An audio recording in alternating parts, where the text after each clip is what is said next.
Bismillahirrahmanirrahim. Assalamualaikum warahmatullahi wabarakatuh. Kembali lagi di channel saya.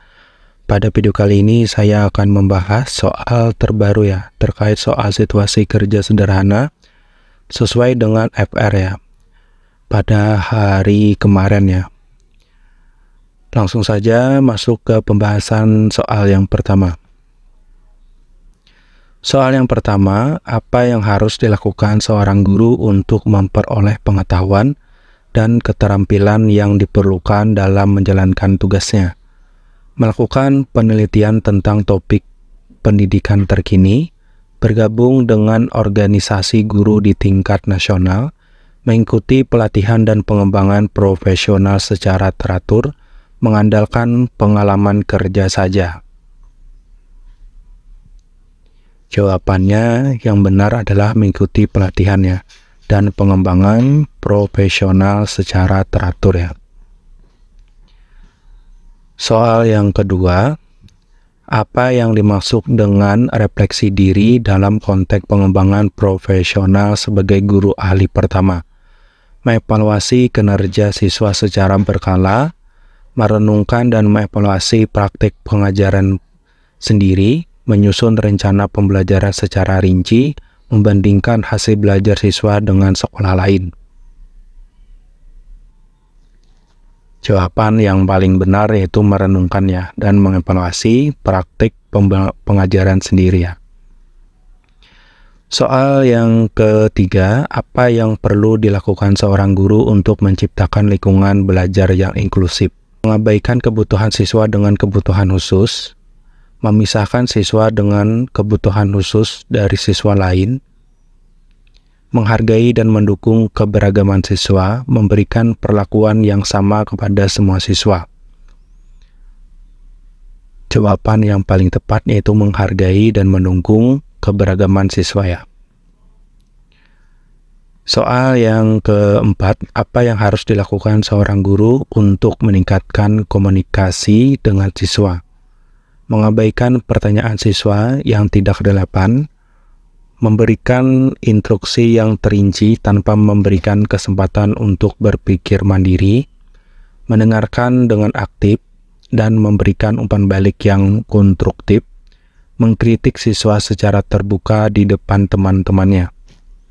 Jawaban yang paling benar yaitu mendengarkan dengan aktif ya, dan memberikan umpan balik yang konstruktif. Soal yang kelima, apa yang dimaksud dengan pengajaran yang responsif terhadap keberagaman siswa? Mengabaikan perbedaan individual siswa dalam proses pembelajaran, menggunakan satu pendekatan mengajar yang sama untuk semua siswa, mengakui dan menghargai latar belakang dan kebutuhan siswa yang beragam, memisahkan siswa berdasarkan kemampuan akademik.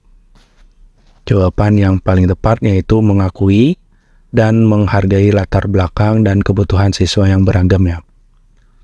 Kita lanjut ke soal yang keenam, apa yang harus dilakukan seorang guru untuk membangun hubungan yang positif dengan siswa? Menerapkan disiplin yang ketat tanpa fleksibilitas, menghindari memberikan pujian dan pengakuan kepada siswa, membangun hubungan saling percaya dengan mendengarkan dan memahami siswa, memberikan preferensi kepada beberapa siswa yang dianggap lebih cerdas. Jawaban yang paling tepat yaitu membangun hubungan saling percaya dengan mendengarkan dan memahami siswa ya. Soal yang ketujuh, apa yang harus dilakukan seorang guru untuk memperoleh umpan balik dari siswa dan rekan kerja? Menghindari menerima umpan balik untuk menghindari kritik, membuat rencana pembelajaran secara individu tanpa melibatkan siswa dan rekan kerja, mencari umpan balik secara aktif dan terbuka untuk meningkatkan praktik pengajaran, menilai diri sendiri tanpa memperhatikan umpan balik dari orang lain.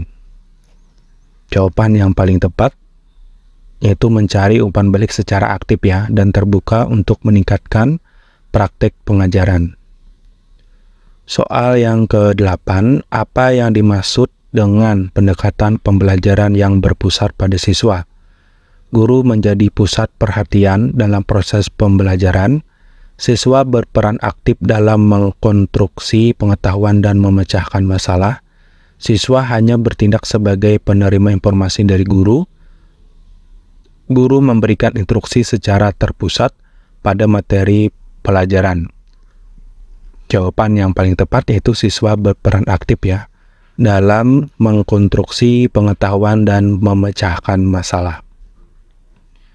Soal yang ke-9, apa yang dimaksud dengan pendekatan pembelajaran yang berpusat pada siswa? Ini sama ya. Kita skip saja langsung ke soal yang ke-10. Apa yang harus dilakukan seorang guru untuk mengembangkan keterampilan manajemen kelas yang efektif?